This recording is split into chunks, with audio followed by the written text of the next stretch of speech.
a dreamy dessert made with dates called sticky toffee pudding or sticky date pudding, a British classic.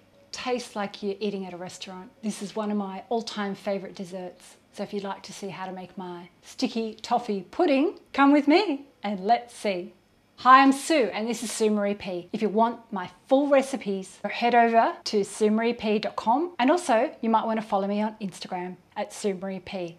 This is a classic dessert that was, I think, first done in England around the Lakes District back in the 80s? No, the 70s. And I've been making this for a good 20 years. First inspired by a Jules de Play recipe, but I've swapped it out for spelt flour, but it can work with self-raising flour, plain flour.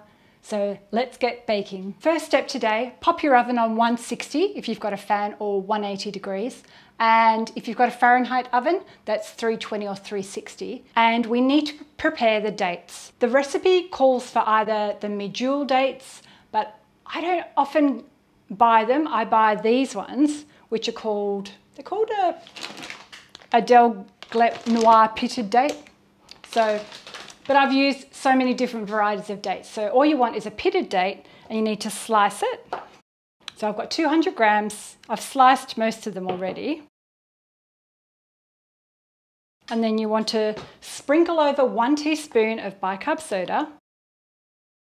We want to pour in 200 mils of boiling water, which is about 1/4 of a pint. And you need to let that sit until they get soft for roughly about 15 minutes. So I always just put a little plate on top. So we'll set those aside, but I did prepare some before. So we've got our pre-softened dates all ready to go.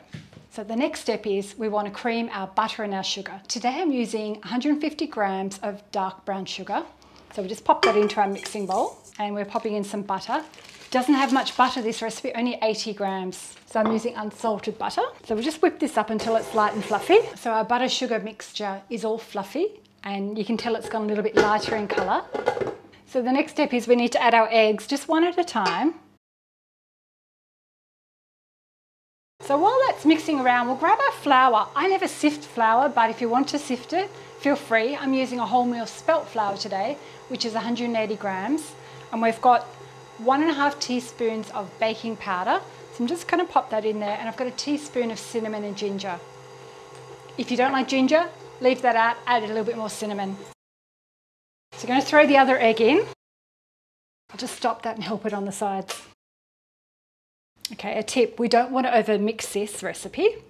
So we're just going to take this off the stand now, and we're going to fold in our flour into our mix.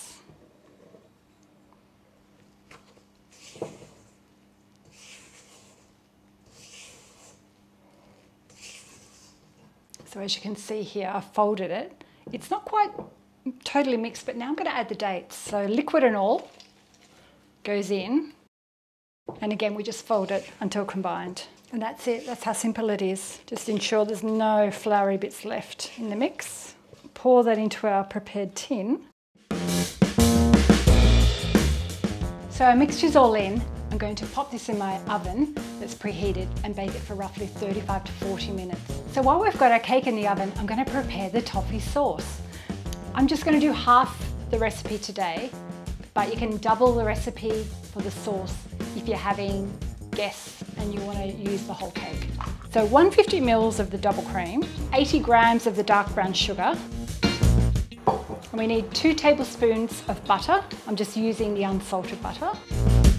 And then just a little bit of vanilla, just half a teaspoon.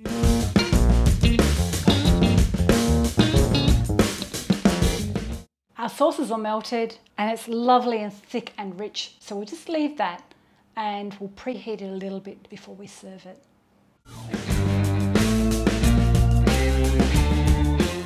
So here we have it, my sticky toffee pudding drizzled with the toffee sauce.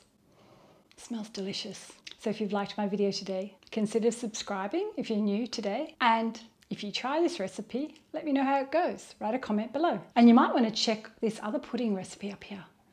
And I'll see you next time. Bye. Buono.